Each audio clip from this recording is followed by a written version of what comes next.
whitetail woods, they're my favorite. But it's important that you know your colors. Not like a little kid knows his colors with a box of crayons. I'm talking about understanding the colors in those whitetail woods. Come down here with me, I'm going to teach you something. Okay, here's how this works. Everything's green all summer, right? And we see leaves that are this beautiful green. They're even kind of limey in the spring. And we think that leaves must just be green. And then fall comes and all these colors show up. Where are those colors coming from? Here's a little biology for you. The fact is, those colors, those reds and oranges and yellows, they were always there. You see, this leaf is full of chlorophyll, and chlorophyll is green. It's what does the conversion from the sun to energy for this plant. Now the fact is, there's so many chlorophyll cells in here that all you see is green. But when they start dying, other colors show up. That's where all these colors come from. Let me show you a couple. See, when you're in the woods, you may see some beautiful yellows like this. And I can help you know what kind of tree. That's a hickory. And the fact is, hickories turn yellow because you can see right here, look at this real close. Look how this is happening. The chlorophyll is dying out and the yellow is taking over in that one leaf. You can just see the whole story. So yellow trees, when you're scouting, you know, here's another type of hickory. Yellow leaves, man, there are a lot of different things. They can be maples. Maples turn yellow. Some of these leaves are just starting to turn. See this? Maples oftentimes turn yellow. Sassafras, look at that.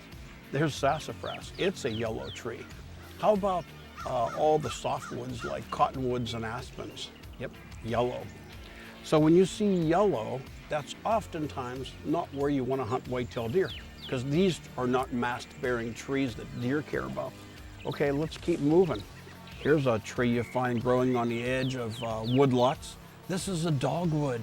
They don't ever get big enough for a tree stand, but the fact is, these are beautiful red leaves, and you can pick them out in a heartbeat.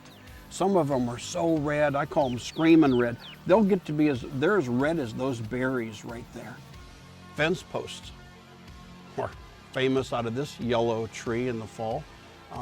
That's a locust. This one is another type of hickory, but I want to show you something. It turns yellow and then they turn brown. And then these leaves actually become pretty fragile and they fall off. Hickories hold their leaves for a while, longer than maples, but these eventually fall off. And then we get to our story, because our story is about oaks. That's what I want to teach you about.